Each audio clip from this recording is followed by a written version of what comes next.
അനുഗ്രഹിക്കപ്പെട്ട ഈ നല്ല സമയത്തിനായി നന്ദിയോടെ ഞാൻ ദൈവത്തിന് സ്തോത്രം ചെയ്യുന്നു. നമുക്കൊരുമിച്ച് ദൈവസന്നിധിയിൽ വരുവാൻ, സർവശക്തനായ നമ്മുടെ ദൈവത്തെ സ്തുതിക്കുവാൻ ഈ വെള്ളിയാഴ്ച പകൽ ഒരു പ്രാവശ്യം കൂടെ ദൈവമൊരുക്കിയ വിലപ്പെട്ട അവസരത്തിനായി ഞാൻ ദൈവത്തിന് സ്തോത്രം ചെയ്യുന്നു. നിങ്ങളെല്ലാവരെയും ഞാൻ കർത്താവിൽ വന്ദനം ചെയ്യുന്നു. യെശയ്യാ പ്രവാചകൻ്റെ പുസ്തകം 46-ാം അധ്യായത്തിൻ്റെ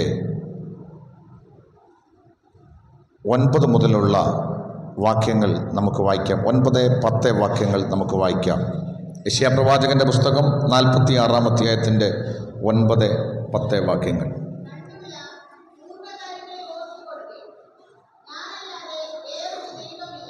ഞാനല്ലാതെ വേറൊരു ദൈവം ഇല്ല. ഞാൻ തന്നെ ദൈവം,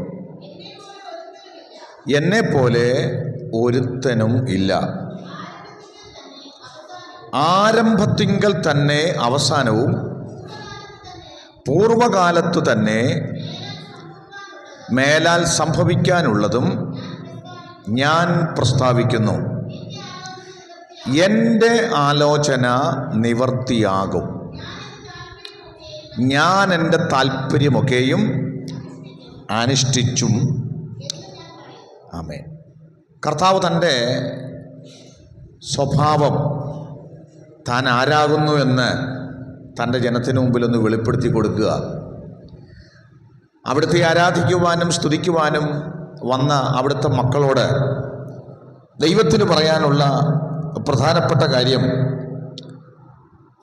എന്നെ സ്തുതിക്കുവാനും ആരാധിക്കുവാനും എൻ്റെ ജനമായി നിങ്ങൾ എൻ്റെ അടുക്കൽ അടുത്ത് വരുമ്പോൾ ദൈവം പറയുകയാണ്, എനിക്ക് നിങ്ങളോട് പറയാനുള്ളത്,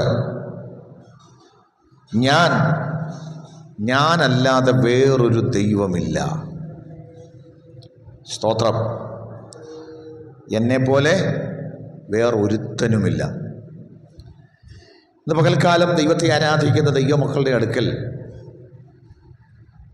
ചോദിക്കുകയാണെങ്കിൽ നിങ്ങളുടെ ദൈവത്തെക്കുറിച്ചുള്ള നിങ്ങളുടെ കാഴ്ചപ്പാട് എന്താണ് എന്ന് ചോദിച്ചാൽ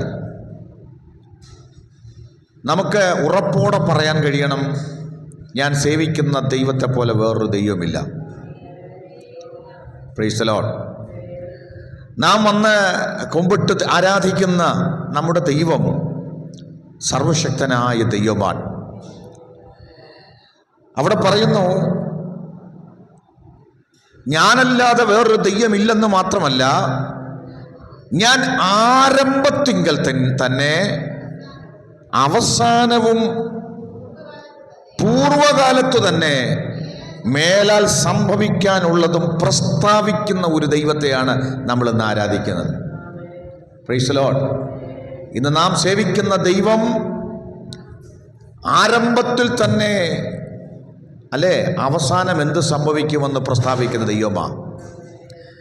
അവിടുത്തേക്കെല്ലാം അറിയാം, അവിടുന്നെല്ലാം അറിയുന്നു. അവിടുന്ന് പറയുന്നത് പോലെ എല്ലാം കൃത്യമായി നടക്കും. അങ്ങനെയെങ്കിൽ പാവപ്പെട്ട നമ്മൾ എന്തിന് ഭാരപ്പെടണം? എന്തിനാണ് നിങ്ങൾ നിരാശപ്പെടുന്നത്? ഞാനല്ലാതെ വേറൊരു ദൈവമില്ല, ഞാനല്ലാതെ വേറൊരു ദൈവമില്ല. ഞാൻ ആരംഭത്തിങ്കൽ തന്നെ അവസാനം പ്രസ്താവിക്കുന്ന ദൈവമാണ്. പൂർവകാലത്ത് തന്നെ മേലാൽ സംഭവിക്കുന്നത് ഞാൻ പ്രസ്താവിക്കും. പ്രസ്താവിക്കുക എന്ന് മാത്രമല്ല, എൻ്റെ ആലോചന നിവർത്തിയാകും. Price the Lord. നമ്മുടെ ദൈവത്തിൻ്റെ പദ്ധതികൾ പാഴായി പോകത്തില്ല. അത് നടക്കുമെന്ന് ദൈവം പറയുകയാണ്. എത്ര പേർക്ക് ഇന്ന് രാവിലെ വിശ്വാസമുണ്ട്, എൻ്റെ ദൈവം എന്ത് പ്ലാൻ ചെയ്താലും അത് നടക്കുമെന്ന്? ദൈവത്തിൻ്റെ പദ്ധതികൾ നടക്കുമെന്ന് വിശ്വസിക്കുന്നുണ്ടോ? കർത്താവ് പറയുക, ഞാൻ ഏത് കാര്യം പ്ലാൻ ചെയ്താലും എൻ്റെ ആലോചന നിവൃത്തിയാകും. അങ്ങനെ പറയണമെങ്കിൽ ആലോചന പറയുന്ന ദൈവം അത് നിവൃത്തിയാക്കാനുള്ള കരുത്തും കഴിവും ഉള്ളത് കൊണ്ടാണ് ദൈവം പറയുന്നത്, ഞാൻ എന്താദ്യമേ പ്രസ്താവിച്ചോ അത് തന്നെ ചരിത്രത്തിൽ നടക്കും. കാരണം അത് നിവർത്തിക്കുവാൻ എനിക്ക് കഴിവുണ്ട്. സ്തോത്രം. ഈ ദൈവത്തിൻ്റെ അടുക്കലാണ് ഞാനും നിങ്ങളും വന്നിരിക്കുന്നത്. ദൈവം പറയുകയാണ്, ഞാൻ എൻ്റെ ആലോചന നിവർത്തിയാകും. എൻ്റെ താല്പര്യമൊക്കെയും ഞാൻ അനുഷ്ഠിക്കും. സ്തോത്രം. ഒരുപക്ഷെ നമ്മൾ ഈ ലോകത്തിലേക്ക് നോക്കുമ്പോൾ ദൈവത്തിൻ്റെ പദ്ധതികളല്ലല്ലോ നടക്കുന്നത്. ദൈവത്തിൻ്റെ പ്ലാൻ പ്രകാരമാണോ ഈ കാര്യങ്ങളൊക്കെ പോകുന്നത്? ദൈവത്തിൻ്റെ പദ്ധതി പ്രകാരമാണോ കാര്യങ്ങളൊക്കെ നടക്കുന്നത് എന്ന് വലിയ സംശയം ദൈവമക്കളായ നമുക്കും ഉണ്ടാകാറുണ്ട്. Price the Lord. പലപ്പോഴും ദൈവത്തിൻ്റെ പദ്ധതികൾക്കപ്പുറമായി മറ്റാരുടെയൊക്കെയോ പ്ലാനുകൾ, ആരുടെയൊക്കെയോ പദ്ധതികൾ ഈ ലോകത്ത് നടക്കുന്നു, നമ്മുടെ ജീവിതത്തിൽ തന്നെ സംഭവിക്കുന്നു എന്നൊക്കെ നമുക്ക് നമ്മുടെ കേവലമായ ബുദ്ധി വെച്ച് ചിന്തിക്കുമ്പോൾ തോന്നിയാലും, പക്ഷെ ദൈവം പറയുക അങ്ങനെ അല്ല സംഭവിക്കുന്നത്. ഞാൻ എൻ്റെ ആലോചനയാണ് നടന്നുകൊണ്ടിരിക്കുന്നത്. പ്രിയപ്പെട്ടവരെ, ഇതൊരു വലിയ സത്യമാണ്. ആളുകൾക്ക് ഈ ദൈവത്തെ ആവേശത്തോടെ സേവിക്കുവാനും അവിടുത്തെ മുറുകെ പിടിക്കുവാനും ധൈര്യം പകരുന്ന കാര്യമാണ്. എൻ്റെ ദൈവം അനുവദിച്ചിട്ടല്ലാതെ ഇവിടെ ഒന്നും സംഭവിക്കുന്നില്ല. ദൈവത്തിൻ്റെ പ്രവൃത്തി അല്ലാതെ മറ്റൊന്നും ഇവിടെ നടക്കത്തില്ല. കാരണം അവൻ ആദിയെങ്കിൽ അവസാനത്തെ പ്രസ്താവിക്കുന്നവനും അവിടുത്തെ ആലോചന നിവർത്തിക്കുന്നവനും അവിടുത്തെ താല്പര്യമൊക്കെ അനുഷ്ഠിക്കുന്നവനുമാണ്. നിങ്ങൾ ചോദിക്കാം, പാസ്റ്ററെ, ഞങ്ങളുടെ ജീവിതത്തിലും അങ്ങനെയൊക്കെ തന്നെയാണോ? ഞാൻ നിങ്ങളോട് പറയാം, നമ്മുടെ ജീവിതത്തിലും അങ്ങനെ തന്നെ സംഭവിച്ചുകൊണ്ടിരിക്കുന്നു. പ്രവാചകനായ യിരെമ്യാവിനോട് ദൈവം ഒരിക്കൽ പറഞ്ഞു, യിരെമ്യാവേ, നീ അമ്മയുടെ ഗർഭപാത്രത്തിൽ ഉരുവാകുന്നതിന് മുമ്പേ ഞാൻ നിന്നെ അറിഞ്ഞു. സ്തോത്രം. യിരെമ്യാവ് 1:5 ഒന്ന് വായിച്ചേ. യിരെമ്യാവ് 1:5 ഒന്ന് വായിച്ചേ. നിന്നെ ഉദരത്തിൽ ഉരുവാക്കിയതിന് മുമ്പേ ഞാൻ നിന്നെ അറിഞ്ഞു. നീ ഗർഭപാത്രത്തിൽ നിന്ന് പുറത്തു വരുന്നതിന് മുമ്പേ ഞാൻ നിന്നെ വിശുദ്ധീകരിച്ചു. ജാതികൾക്ക് പ്രവാചകനായി നിന്നെ നിയമിച്ചിരിക്കുന്നു. Price the Lord. എത്ര വലിയ അത്ഭുതകരമായ കാര്യമാണ്! ആ തിരുവെഴുത്ത് എത്ര പേര് വിശ്വസിക്കുന്നു? യിരെമ്യാവിൻ്റെ കാര്യം മാത്രമല്ല, ദൈവം നമ്മളെ എല്ലാവരെയും അറിഞ്ഞിരിക്കുന്ന ദൈവമാണ്. Price the Lord. നമ്മളെല്ലാവരെയും കണ്ട ദൈവമാണ്. ലോകത്തിൽ എത്ര കോടി ജനങ്ങളുണ്ട്, അത്രയും ആളുകളെയും അറിയുന്ന ദൈവമാണ്. ദൈവത്തിൻ്റെ സർവജ്ഞാനത്തിന് വെളിയിൽ ഒറ്റയാളുമില്ല, ഒറ്റ പരിപാടിയുമില്ല. അത്ര ശക്തനായൊരു ദൈവത്തെയാണ് ഞാനും നിങ്ങൾ സേവിച്ചാരാധിക്കുന്നത്. ഇന്ന് രാവിലെ ഈ ആലയത്തിനകത്ത് വന്നിരുന്ന്, ദൈവമേ, അങ്ങനെ അറിയുന്നുണ്ടോ? എൻ്റെ ആവശ്യങ്ങൾ അറിയുന്നുണ്ടോ? എൻ്റെ ജീവിതത്തിൻ്റെ കാര്യങ്ങളൊക്കെ നീ അറിയുന്നുണ്ടോ എന്ന് സംശയിക്കുന്നുണ്ടെങ്കിൽ നിങ്ങളോട് ദൈവത്തിന് ഇന്ന് രാവിലെ വിളിച്ചു പറയാനുള്ളത്, നീ അമ്മയുടെ ഗർഭപാത്രത്തിൽ ഉരുവാകുന്നതിന് മുമ്പേ നിന്നെ അറിഞ്ഞ ഒരു ദൈവത്തെയാണ് ഇന്ന് രാവിലെ ആരാധിക്കാനായി നീ വന്നിരിക്കുന്നത്. ആമേൻ. എത്ര പേർ സന്തോഷിക്കുന്നു? എനിക്ക് വളരെ സന്തോഷമുണ്ട്. ഈ വാക്യം ഞാൻ ഇങ്ങനെ ധ്യാനിച്ചു. നമ്മളൊക്കെ വായിക്കാറുള്ളത്, പക്ഷേ പ്രത്യേകമായി എൻ്റെ ഹൃദയത്തോട് ഇടപെടാനിടയായി. എന്തിനാണ് ഭാരപ്പെടുന്നത്? എന്തിനാണ് നിരാശപ്പെടുന്നത്? എന്തിനാണ് വ്യാകുലപ്പെടുന്നത്? നീ സേവിക്കുന്ന ദൈവമാരാണ്? സർവജ്ഞാനിയായൊരു ദൈവം, സർവശക്തനായൊരു ദൈവം, അവൻ്റെ താല്പര്യമൊക്കെ അനുഷ്ഠിക്കുന്ന ദൈവം, അവൻ്റെ പദ്ധതികൾ നിറവേറ്റുന്ന ദൈവം, അവൻ്റെ ആലോചനകൾ മാത്രം നിറവേറ്റുന്ന ദൈവം, ആദിയെങ്കിൽ അവസാനത്തെ പ്രസ്താവിക്കുന്ന ഒരു ദൈവം. കല്ലട ദേശത്തെക്കുറിച്ചോ നമ്മുടെ സഭയെക്കുറിച്ചോ നമ്മുടെ കുടുംബങ്ങളെക്കുറിച്ചോ നമ്മുടെ വ്യക്തികളെക്കുറിച്ചോ നമ്മെ ഓരോരുത്തരെക്കുറിച്ചോ നമ്മുടെ തലമുറകളെക്കുറിച്ചുമൊക്കെ നന്നായി അറിയുന്ന ഒരു ദൈവത്തെയാണ് ഞാനും നിങ്ങളും സേവിക്കുന്നത്. ആ ദൈവത്തിൻ്റെ വിശ്വസ്തതയ്ക്ക് ഇന്ന് ഞാൻ നന്ദിയോടെ സ്തോത്രം ചെയ്യുന്നു. അതുകൊണ്ടല്ലേ 139 സങ്കീർത്തനം അതിൻ്റെ 15-16 വാക്യങ്ങളിൽ വീണ്ടും അല്ലെ സങ്കീർത്തനക്കാരൻ ഇങ്ങനെ പറഞ്ഞത് വായിക്കാം. ഞാൻ രഹസ്യത്തിൽ ഉണ്ടാക്കപ്പെടുകയും ഭൂമിയുടെ അധോഭാഗങ്ങളിൽ നിർമ്മിക്കപ്പെടുകയും ചെയ്തപ്പോൾ എൻ്റെ അസ്ഥികൂടം നിനക്ക് മറവായിരുന്നില്ല. ഞാൻ പിണ്ഡാകാരമായിരുന്നപ്പോൾ നിന്റെ കണ്ണ് എന്നെ കണ്ടു. നിയമിക്കപ്പെട്ട നാളുകളിൽ ഒന്നുമില്ലാതിരുന്നപ്പോൾ അവയെല്ലാം നിന്റെ പുസ്തകത്തിൽ എഴുതിയിരുന്നു. സ്തോത്രം. നമ്മുടെ ദൈവത്തിനൊരു വലിയ പുസ്തകമുണ്ട്, സകല കാര്യങ്ങളും എഴുതി വച്ചിരിക്കുന്ന ഒരു പുസ്തകം. Price the Lord. അമ്മയുടെ ഗർഭപാത്രത്തിൽ നാം രൂപപ്പെടുന്നതിന് മുമ്പേ നമ്മെ കണ്ട ഒരു ദൈവത്തെയാണ് ഇന്ന് രാവിലെ ആരാധിക്കാൻ വന്നത്.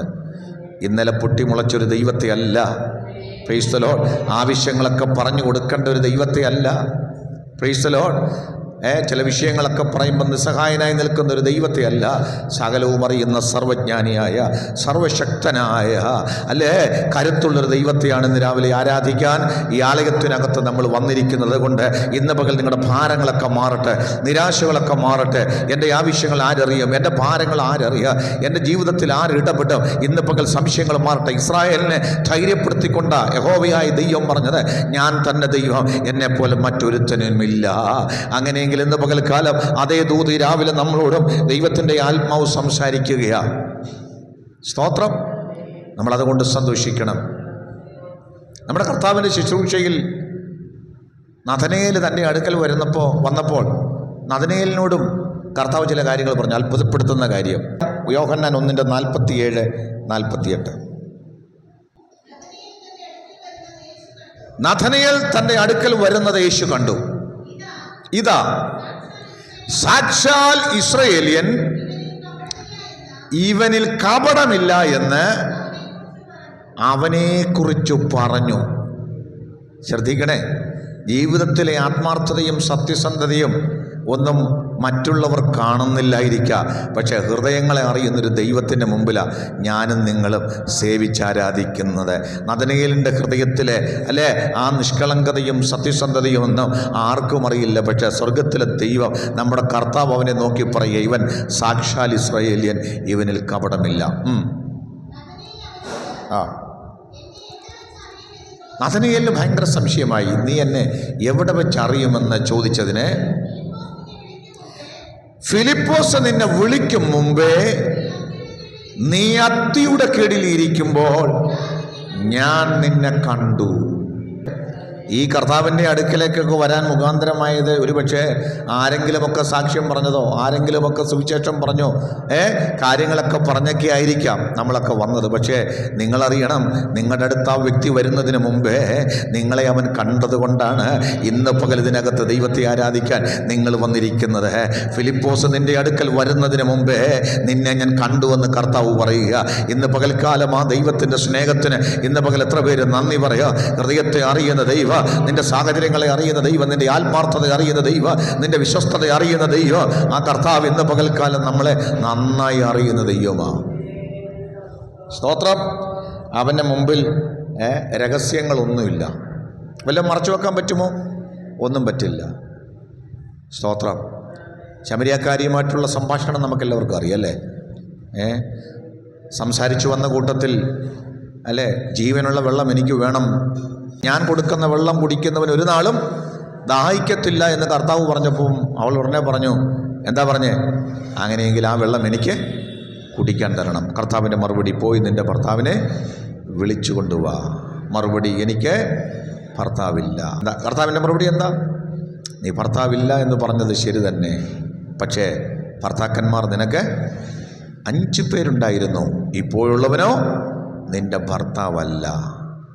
ഒറ്റ വാക്ക്, ആ പ്രവാചക ശബ്ദം, ഹൃദയത്തിൻ്റെ ആഴങ്ങളെ അറിയുന്ന, രഹസ്യങ്ങളെ അറിയുന്ന കർത്താവിൻ്റെ ആ ഒറ്റ മറുപടിയുടെ മുമ്പിൽ അവൾ വിളിച്ചു പറയുക, നീ ആരാണ്? സാക്ഷാൽ ഒരു പ്രവാചകനാണ്. വചനം കേൾക്കുന്ന ദൈവവേദനയിലെ ഹൃദയത്തിൻ്റെ ആഴങ്ങളെ അറിയുന്നൊരു കർത്താവിൻ്റെ അടുക്കലാണ് വന്നിരിക്കുന്നത്. ഒരു സൃഷ്ടിയും ഒന്നും അവൻ്റെ കണ്ണിന് മുമ്പിൽ മറഞ്ഞിരിക്കുന്നില്ല, അവനെല്ലാം അറിയുന്നു. ഈ കർത്താവിനെ സേവിക്കാൻ ലഭിച്ചത് എത്ര ഭാഗ്യമാണ്, എത്ര വലിയ പദവിയാണ്. എല്ലാം അറിയുന്നൊരു ദൈവം, എല്ലാ രഹസ്യങ്ങളും അറിയുന്ന ദൈവം, എല്ലാ കാര്യങ്ങളും അറിയുന്നൊരു ദൈവം. ഈ ദൈവം ഇന്ന് പകൽക്കാലം നമ്മുടെ നടുവിലുണ്ട്. അവൻ നമ്മളെ കണ്ടുകൊണ്ടിരിക്കുകയാണ്, നമ്മുടെ ആവശ്യങ്ങൾ അവിടുന്ന് അറിഞ്ഞുകൊണ്ടിരിക്കുകയാണ്. ആഴമായി നമ്മളെ അറിയുന്നൊരു ദൈവമായി ദൈവം. അല്ല, ചെറിയ അറിവല്ല. പലർക്കും നമ്മളെക്കുറിച്ച് അത്ര ആഴമായി അറിയില്ല. അറിയുമോ? ഇല്ല. പക്ഷേ നമ്മുടെ ദൈവത്തിന് നമ്മളെക്കുറിച്ച് വളരെ ആഴമായിട്ട് അറിയാം. നമുക്കെത്രമാത്രം ദൈവത്തെ അറിയാമെന്നുള്ളത് എനിക്കറിയില്ല, പക്ഷെ ഞാൻ നിങ്ങളോട് പറയാം, ദൈവത്തിന് നിങ്ങളെ നന്നായി അറിയാം. സ്തോത്രം. ഒരു വിശ്വാസിയുടെ ഏറ്റവും പ്രധാനപ്പെട്ട കടമയാണ്, ഉത്തരവാദിത്വമാണ് അവർ സേവിക്കുന്ന ദൈവത്തെ അറിയുക എന്നുള്ളത്, അവിടുത്തെ ആഴമായി ധ്യാനിക്കുക എന്നുള്ളത്. പക്ഷേ യേശു പറയുക, എനിക്ക് നിന്നെ ആഴമായി അറിയാം. നിന്റെ രഹസ്യങ്ങൾ അറിയാം, നിന്റെ കഷ്ടതകൾ അറിയാം, നിന്റെ ജീവിതാനുഭവങ്ങൾ അറിയാം, നിന്റെ കണ്ണുനീരറിയാം, നിന്റെ വേദനകൾ അറിയാം. ആമേൻ. നിന്റെ സകല കാര്യങ്ങളും എനിക്കറിയാം. Price the Lord. ഹല്ലേലൂയ. 139 സങ്കീർത്തനം 1 വാക്യം പറയുന്നത് പോലെ എന്താ? യഹോവേ, നീ എന്നെ ശോധന ചെയ്ത് അറിഞ്ഞിരിക്കുന്നു. ദൈവം ആഴമായി നമ്മളെ പരിശോധിച്ചറിഞ്ഞിരിക്കുന്നൊരു ദൈവമാണ്. സ്തോത്രം. ആ വാക്യം ഒന്ന് വായിച്ച സിസ്റ്റർ. യെസ്. യഹോവേ, നീ എന്നെ ശോധന ചെയ്ത് അറിഞ്ഞിരിക്കുന്നു. ഞാൻ ഇരിക്കുന്നതും എഴുന്നേൽക്കുന്നതും നീ അറിയുന്നു. എൻ്റെ നിരൂപണമൊക്കെയും നീ ദൂരത്തു നിന്ന് ഗ്രഹിക്കുന്നു. എൻ്റെ നടപ്പ് കിടപ്പ് നീ ശോധന ചെയ്യുന്നു. എൻ്റെ വഴികളൊക്കെയും നിനക്ക് മനസ്സിലായിരിക്കുന്നു. ഈ ദൈവത്തിന് മുമ്പിൽ ഇനി എന്താ ഉള്ളത്? എത്ര പേർക്ക് സന്തോഷമുണ്ട്? നിങ്ങളിനി പ്രത്യേകിച്ചൊന്നും പറയണ്ട. എല്ലാം അവിടത്തേക്ക് അറിയാം. ഈ കാര്യങ്ങളൊക്കെ നമുക്ക് അറിയാവുന്ന കാര്യങ്ങളാണ്. പക്ഷേ ഇന്ന് പകൽ പരിശുദ്ധാത്മ ഒരിക്കൽ കൂടെ ഓർമ്മപ്പെടുത്തുക, നിനക്കൊരു തെറ്റിദ്ധാരണ വന്നിട്ടുണ്ട്. ഞാനൊന്നും അറിയാതെ നടക്കുന്നയാളാണ്, എനിക്കിതൊന്നും അറിയില്ലെന്ന് ചിന്തിക്കുന്നെങ്കിൽ കർത്താവ് ഇന്ന് പകൽ അവൻ ദൂത് പറയുക, ദൈവമെല്ലാം അറിഞ്ഞുകൊണ്ടിരിക്കുന്ന ദൈവമാണ്, എല്ലാം അറിയുന്ന ദൈവമാണ്. ആ ദൈവത്തിന് മുമ്പിലാണ് ഞാനും നിങ്ങളും ഇന്ന് രാവിലെ ആരാധനയ്ക്ക് വന്നിരിക്കുന്നത്. ആമേൻ. നമ്മെ അടുത്തറിയുന്ന ദൈവം, മറഞ്ഞിരിക്കുന്ന നമ്മുടെ കാര്യങ്ങൾ അറിയുന്ന ദൈവം, നമ്മുടെ ഭാരങ്ങൾ അറിയുന്ന ദൈവം, നമ്മുടെ പ്രയാസങ്ങൾ അറിയുന്ന ദൈവം, നമ്മുടെ ആവശ്യങ്ങൾ അറിയുന്ന ദൈവം, നമ്മുടെ പാപത്തെ അറിയുന്ന ദൈവം, നമ്മുടെ വീഴ്ചകളെ അറിയുന്ന ദൈവം, നമ്മുടെ സകലവും അറിയാവുന്ന ദൈവത്തിൻ്റെ സന്നിധിയില അവൻ്റെ മുമ്പിൽ മറഞ്ഞിരിക്കുന്ന ഒരു സൃഷ്ടിയുമില്ല. സകലവും അവൻ്റെ കണ്ണിന് മുമ്പിൽ നഗ്നവും മലർന്നതുമായി കിടക്കുന്നു. എന്ന് പറഞ്ഞാൽ ഏത് കാര്യത്തിനെപ്പം വിടുതൽ വേണമെന്ന് ദൈവത്തിനറിയാം. ആമേൻ. ഞാൻ പറഞ്ഞ നിങ്ങൾക്ക് മനസ്സിലായോ? നമ്മുടെ എല്ലാ കാര്യങ്ങളും ദൈവത്തിനറിയാം. ആ കൂട്ടത്തിൽ നമ്മുടെ വിശ്വാസം അറിയാം. എത്രമാത്രം വിശ്വസിക്കും, എത്രമാത്രം നീ നിൽക്കും, അല്ലേ? എത്രമാത്രം നീ സഹിക്കും, എത്രമാത്രം നിനക്ക് അതിനെ പിടിച്ചു നിൽക്കാനുള്ള കഴിവുണ്ട്. ജീവിതത്തിൻ്റെ സമസ്ത കാര്യങ്ങളും അറിയാം. അത് ഓരോരുത്തർക്കും വ്യത്യസ്തമാണെന്നും ദൈവത്തിനറിയാം. അതുകൊണ്ട് ദൈവം വിശ്വസ്തനായി അതാത് സമയങ്ങളിൽ പ്രവർത്തിക്കുന്നു. തിരുവെഴുത്തും അങ്ങനെയല്ലേ പറയുന്നത്? പരീക്ഷയോടുകൂടെ പോക്കുവഴി ഉണ്ടാക്കുന്നു. സ്തോത്രം. ഇന്ന് പകൽ ഈ ദൈവം വിശ്വസ്തനാണ്. ആ വിശ്വസ്തതയാണ് നമ്മെ നിലനിർത്തിക്കൊണ്ടിരിക്കുന്നത്. സ്തോത്രം. ദൈവം തൻ്റെ മഹത്വത്തിൻ്റെ ധനത്തിനൊത്തവണ്ണം നമ്മുടെ ആവശ്യങ്ങളൊക്കെ ക്രിസ്തുയേശുവിൽ പൂർണ്ണമായി അവിടുത്തെ സമയത്ത് തീർത്തു തരാൻ അറിയാവുന്നവനാ. ദൈവത്തിനറിയാം ഓരോരുത്തരുടെയും ആവശ്യങ്ങൾ, ഓരോരുത്തരുടെയും ജീവിതത്തിലെ അവസ്ഥകൾ അറിഞ്ഞു പ്രവർത്തിക്കുന്ന വിശ്വസ്തനായ ദൈവത്തിന് എത്ര പേരെന്ന് പകൽ സ്തോത്രം ചെയ്യും. ഹല്ലേലൂയ. അബ്രഹാം തൻ്റെ മകനെ കൊണ്ട് നടന്നു പോകുമ്പോൾ ദൈവത്തിനറിയാം മേളിലെത്തിക്കഴിഞ്ഞാൽ അബ്രഹാം എന്ത് ചെയ്യും? നിശ്ചയമായിട്ടും യാഗം കഴിക്കും. അതിനു മുമ്പേ അബ്രഹാം അവിടെ വരുന്നതിന് മുമ്പേ, അബ്രഹാം മകനുമായിട്ട് ഈ മല കയറി വരുന്നതിന് മുമ്പ് മറുവശത്തൂടെ അല്ലേ ദൈവം അവർക്ക് വേണ്ടി ആമൻ ഒരു ഈരെ, യഹോവ ഈരെ, ദൈവം കരുതും. ദൈവത്തിൻ്റെ ഒരു കരുതലുണ്ട്. ആട്ടിൻകുട്ടിയെ അവിടെ ഒരുക്കി വെച്ചിരുന്നു. വിശ്വസിക്കുന്നവർക്ക് ഇന്ന് പകൽ സ്തോത്രം ചെയ്യുക. ഇന്ന് പകൽ വചനം കേൾക്കുന്ന പ്രിയപ്പെട്ടവരെ, ദൈവത്തിൻ്റെ കരുതൽ എത്ര വലുതാണ്, എത്ര ശ്രേഷ്ഠമാണ്. അതാത് സമയങ്ങളിൽ അവൻ്റെ കരുതൽ അനുഭവിച്ചവരാ ഞാനും നിങ്ങളും. അവൻ്റെ വിടുതൽ അനുഭവിച്ചവരാ ഞാനും നിങ്ങളും. അതാത് സമയങ്ങളിൽ അനുഭവിച്ച് നന്ദിയോടെ സ്തോത്രം ചെയ്തിട്ടുള്ളവരാ. നമ്മൾ അത്ഭുതപ്പെട്ടു പോയിട്ടില്ലേ? ഇപ്പോൾ ദൈവം പ്രവർത്തിച്ചില്ലായിരുന്നെങ്കിൽ എൻ്റെ ജീവിതം എന്തായി മാറുമായിരുന്നു? ഈ സമയത്ത് ദൈവം ആ വിഷയത്തിൽ ഇടപെട്ടില്ലായിരുന്നെങ്കിൽ ഞങ്ങൾ എന്ത് ചെയ്തേനെ എന്ന് നമ്മൾ പലപ്പോഴും അത്ഭുതപ്പെട്ടിട്ടില്ലേ? സ്തോത്രം. ആ സമയത്താണ് ദൈവം പ്രവർത്തിക്കുന്നത്.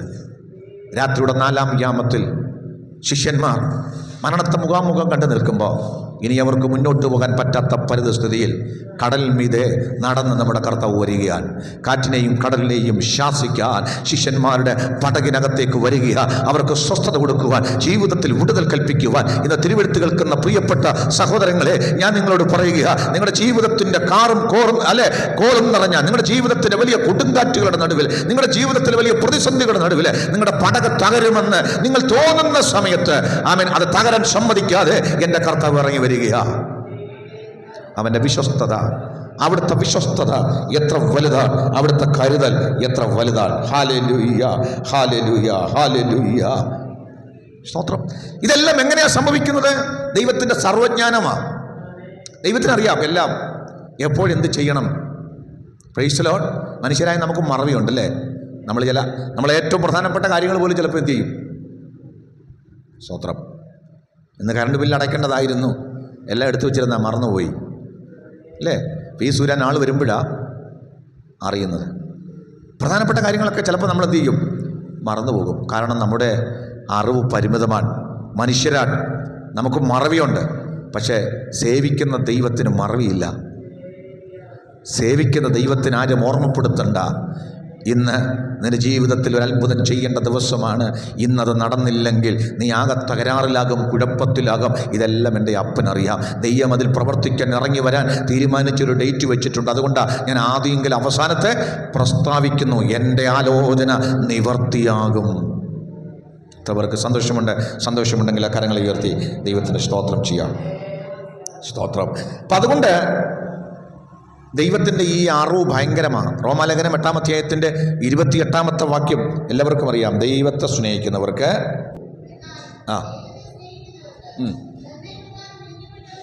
നിർണയപ്രകാരം വിളിക്കപ്പെട്ടവർക്ക് തന്നെ സകലവും നന്മയ്ക്കായി കൂടി വ്യാപരിപ്പിക്കുന്നു എന്ന് നാം അറിയുന്നു. Price the Lord. എന്ന് പറഞ്ഞാൽ ദൈവത്തിൻ്റെ ഈ സർവജ്ഞാനത്തിൽ ദൈവം ഈ കാര്യങ്ങളൊക്കെ ചെയ്യുകയാണ്. താൽക്കാലികമായി പ്രതിസന്ധിയും പ്രശ്നങ്ങളുമൊക്കെ വരുന്നു. പക്ഷെ ദൈവം ഇത് നേരത്തെ അറിഞ്ഞിരുന്നു, മുന്നമേ അറിഞ്ഞിരുന്നു. ശരിയല്ലേ? ദൈവത്തിനറിയാം. സ്തോത്രം. ശിഷ്യന്മാരെ പടവേറി അക്കരെ പോകുവാൻ നിർബന്ധിച്ചു വിട്ട കർത്താവിന് അറിയില്ലേ കുറച്ച് കഴിയുമ്പോഴത്തേക്ക് ആ പടകിനകത്ത് പ്രശ്നമുണ്ടാകുമെന്ന്, കടൽ ശോഭിക്കുമെന്ന് എല്ലാം അവിടത്തേക്കറിയാം. അവിടത്തേക്കെല്ലാം അറിയാം. എപ്പോൾ ജീവിതത്തിൽ ഇറങ്ങി വരണമെന്നും ദൈവത്തിനറിയാം.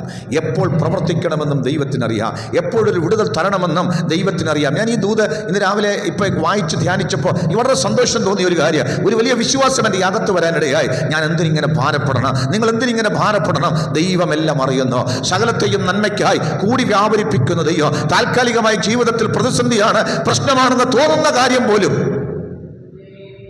നന്മയ്ക്കാക്കി മാറ്റാൻ കഴിവുള്ളൊരു ദൈവം. അവിടെയാണ് ദൈവത്തിൻ്റെ അത്ഭുതകരമായ പ്രവൃത്തിയുടെ ആഴം നമുക്കെല്ലാം അറിയാവുന്നത്. നമുക്കെല്ലാം അറിയാവുന്ന കഥയാണ് യോസഫിൻ്റെ കഥ. ജോസഫിൻ്റെ കഥയിൽ മുഴുവനും ഇത്തരം അത്ഭുതങ്ങളാണ് നടന്നത്. താൽക്കാലികമായി മറ്റുള്ളവർക്ക് പുറമേ നിന്ന് നോക്കുമ്പോൾ യോസഫിൻ്റെ ജീവിതത്തിൽ ഒരു ദൈവപ്രവൃത്തിയില്ല. അവൻ്റെ പ്രാരംഭ സമയത്തല്ലേ എല്ലാം തകർച്ചയാണ്, എല്ലാം കുഴപ്പങ്ങളിലൂടെയാണ്, എല്ലാം പ്രശ്നങ്ങളിലൂടെയാണ് പോയിക്കൊണ്ടിരിക്കുന്നത്. പക്ഷേ ദൈവം ഇതെല്ലാം നന്മയ്ക്കായി കൂടി വ്യാപരിപ്പിക്കുവാൻ ഒരു ചാപ്റ്റർ എഴുതി വെച്ചിട്ടുണ്ടായിരുന്നു യോസഫിൻ്റെ ചരിത്രത്തിൽ. അത് മനസ്സിലാക്കിയിട്ട് യോസഫ് പിൽക്കാലത്ത് തൻ്റെ സഹോദരന്മാരോട് ഇങ്ങനെ പറഞ്ഞത്, നിങ്ങളെനിക്ക് ദോഷം ചെയ്തു, നിങ്ങളെനിക്കൊത്തിരി ദോഷം ചെയ്തു, പക്ഷേ ദൈവം അതെല്ലാം എനിക്ക് ഗുണമാക്കി തീർത്തു. വചനം കേൾക്കുന്ന ദൈവമക്കളെ, സ്തോത്രം. അനേകര് നമുക്ക് വിരോധമായി പ്രവർത്തിച്ചത്, നിന്നത്, ഇതൊക്കെ ഗുണമാക്കി തീർക്കാൻ ദൈവത്തിന് കഴിയും. സ്തോത്രം. അതൊക്കെ നന്മയാക്കി തീർക്കുവാൻ ദൈവത്തിന് കഴിയും. യോസഫിൻ്റെ ചരിത്രത്തിൽ നമ്മൾ വായിച്ചത്, പഠിക്കുന്നത് അതുപോലെയാ. കാരണം അവൻ സകലവും നന്മയ്ക്കാക്കി തീർക്കാൻ കഴിവുള്ള ദൈവമാണ്. ദൈവം അനുവദിച്ചിട്ട ഈ പ്രതിസന്ധിയെല്ലാം വന്നു കയറിയത്, ദൈവം അനുവദിച്ചിട്ട ഈ പ്രതികൂലങ്ങൾ വന്നത്. പക്ഷെ ദൈവത്തിൻ്റെ ഹൃദയത്തിൽ ഒരു ചിന്തയുണ്ടായിരുന്നു, അവനെ മിസ്രയീമിലെ മന്ത്രിയാക്കി മാറ്റണം. ഇന്ന് പകൽക്കാലം ദൈവമക്കൾ എന്ന നിലയിൽ നമ്മുടെ ജീവിതത്തിൽ ഇന്ന് ഈ ലോകത്ത് ഈ കഷ്ടങ്ങളും പ്രയാസങ്ങളും ഒക്കെ അനുവദിക്കുന്നു. അതിൻ്റെ അടിസ്ഥാനപരമായ കാര്യം എന്താ ദൈവം ഇതുകൊണ്ട് ലക്ഷ്യമിടുന്നത്? വിശ്വാസികൾക്ക് പൊതുവെ കഷ്ടതയില്ലാത്തൊരു ജീവിതമാണ് ഇഷ്ടം. ദൈവത്തിൻ്റെ പുസ്തകത്തിൽ ഈ കഷ്ടതയുടെയും പ്രതിസന്ധിയുടെയും വഴി വേണ്ട, അതില്ലാതിരിക്കുന്നതാണ് ഇഷ്ടം. പക്ഷെ ഞാൻ ചോദിക്കുന്നു, ദൈവം എന്തിനാണ് ഇത് അനുവദിച്ചിരിക്കുന്നത്? എന്തിനാണ് ഈ പ്രതിസന്ധി അനുവദിച്ചിരിക്കുന്നത്? സ്തോത്രം. ജീവിതത്തിൽ കഷ്ടതയും പ്രതിസന്ധികളും ഒക്കെ അനുവദിച്ചിരിക്കുന്നത്, അതിന് പിന്നിൽ ദൈവത്തിന് വലിയ ഉദ്ദേശമുണ്ട്. റോമാലേഖനം 5-ാം അധ്യായം പഠിക്കുമ്പോൾ നമുക്ക് മനസ്സിലാകും കഷ്ടത എന്തിനാണ്. എന്താ അവിടെ പറയുന്നത്? വിശ്വാസത്താൽ നീതീകരിക്കപ്പെട്ടിട്ട്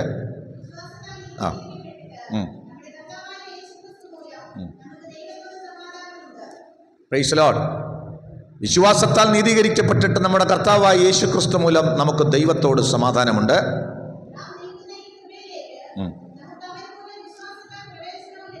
നാം നിൽക്കുന്ന ഈ കൃപയിലേക്ക് നമുക്ക് വിശ്വാസത്താൽ അവൻ മൂലം പ്രവേശനവും ലഭിച്ചിരിക്കുന്നു. ആളുകൾ മനസ്സിലാക്കേണ്ട ഒരു വലിയ ദൂതുണ്ട്. ആത്മികന്റെ പ്രശംസ നിത്യതയെക്കുറിച്ചുള്ള പ്രശംസയാണ്. ദൈവ തേജസ്സിൻ്റെ പ്രത്യക്ഷതയിൽ അല്ലെ നമ്മൾ പ്രശംസിക്കുന്നു. അത് തന്നെയല്ല, കണ്ടോ, പ്രത്യാശയിൽ പ്രശംസിക്കണം എന്ന് പറഞ്ഞിട്ട് പറയുകയാണ്. അത് തന്നെയല്ല, കഷ്ടത സഹിഷ്ണുതയോ. അപ്പൊ കഷ്ടത എന്തിനാ? കഷ്ടത എന്തിനാ?